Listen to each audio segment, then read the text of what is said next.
All right, EliGE. After a bit of a scary start on Inferno, you guys pulled through against IHC. Tell me, what kind of surprised you about their game plan? Um, I didn't really feel like surprised at all. We were really well prepped for them. I think that we were just like kind of failing like individually in a lot of moments in like the beginning of that. And they were kind of just running away from the whole half. But luckily we were able to pull it together. We had a lot of attack pauses that I think had a lot of big impact, and we were able to pull it together, have a really strong start on our T side, and took it away. It's been a bit of a slow start for you guys with Liquid coming off groups. Tell me a bit about like what's kind of been going wrong, I guess. It pretty much was just us starting a little bit too late into the season and adding a map that all of us have been permabanning for years. And because of that, we have to put more focus onto that map. And that means that like our stronger maps kind of like lost a little bit flair. We didn't have as much practice going on it. So that's kind of just what happened. Where just overall we were just lacking in a lot of our maps, and our strengths just got a lot less scarier. So in between Blast and here, we were just really focusing on our strengths and making sure that we're going to be able to win our map pick, and it's turning out well. You guys had the luxury of coming from Blast into groups rather than the play-in, unlike some of the other teams. Do you think that kind of benefited you guys, not having to jump straight into the play-in? I think that it benefited us, yeah. I think that we really needed those couple of days of practice. It wasn't like a crazy amount of days. It was only 3 days of practice that we were able to do in between the travel days. So it was definitely helpful. And I mean, if we did play the plan, we still would have got like valuable match time. But I think that it was really helpful for us to not have to do that. OC has been in the team for a bit of time now. Some people in the community might question his kind of form and like level as an opera in the top tier. For you personally, what do you think he can kind of like? What do you think is kind of missing from his game at the moment, just to get him to that next level? I would say confidence. I think just him being confident, not just on his his shot, because he has really good aim, but I think that he is just overthinking things sometimes and not really confident even if he knows like exactly like what he should be doing and he has a good read on them. He just like is doubting himself, and I think that's been like the one thing that's like kind of just been plaguing him a little bit. But I think that he has the potential. Like he has super good aim. I've seen Josh play a ton. He has really nice flicks. He shoots well. Like he knows what he's doing. He just has to get that confidence back himself, and have like just know that he knows what he's doing.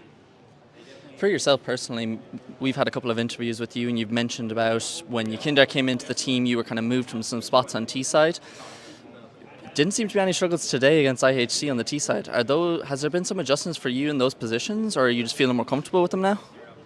Well, we've changed a little bit since we started on the team. Like Overpass, I think that we changed 2 spots, and so I'm playing A on like Overpass, which I'm really comfortable playing that position. He's playing more of a float role, which obviously is really good for him because he gets to just move around the map. He's really good at macro. He's just going everywhere.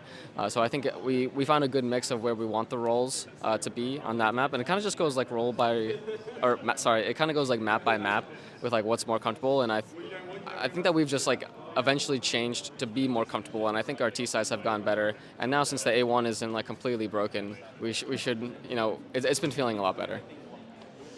For yourself and NAF, this year was one of the first years in a while that you guys missed out in the HLTV top 20. I believe that you were 22nd and NAF was 23rd.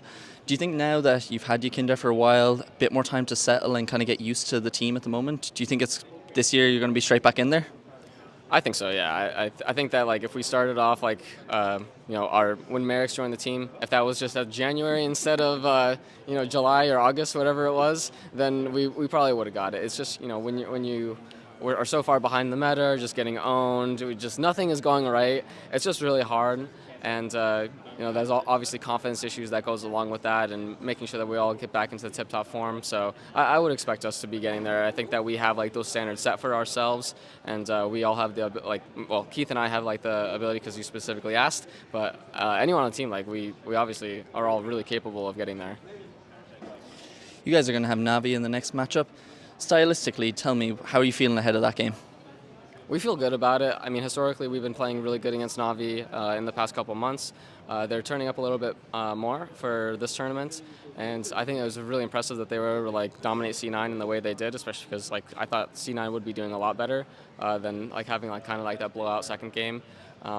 So Yeah, I think that it should be a good matchup for us. It's only a little bit scary for me because we didn't come out like swinging super hard on Inferno, and Navi has made Inferno their home map this year. So it's kind of just gonna have to be, can we get all of our stuff ready in time for their obvious map pick that's going to be coming? Unless they want to do something crazy, I mean, feel free. Like they can pick another map if they want, but that's kind of like what's on us. Like we have to figure it out and make sure that we're ready in time for this match.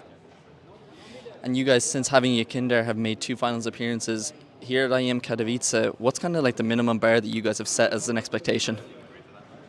Honestly, I mean, we talked about expectations at the beginning of the year, but expectations for tournament results, I think, are only going to be setting you up to fail. Either like you fall short of them and then everyone's really upset, or you pass forward and like it doesn't really like change anything because you're already past like your expectations. It's not like you're going to be reevaluating. So I think the best thing is just be living in the moment. Like take things as it is. Whatever happens, and we're just going to keep learning from it. If it goes really well, then it goes really well, and we're just going to be taking each map however it goes.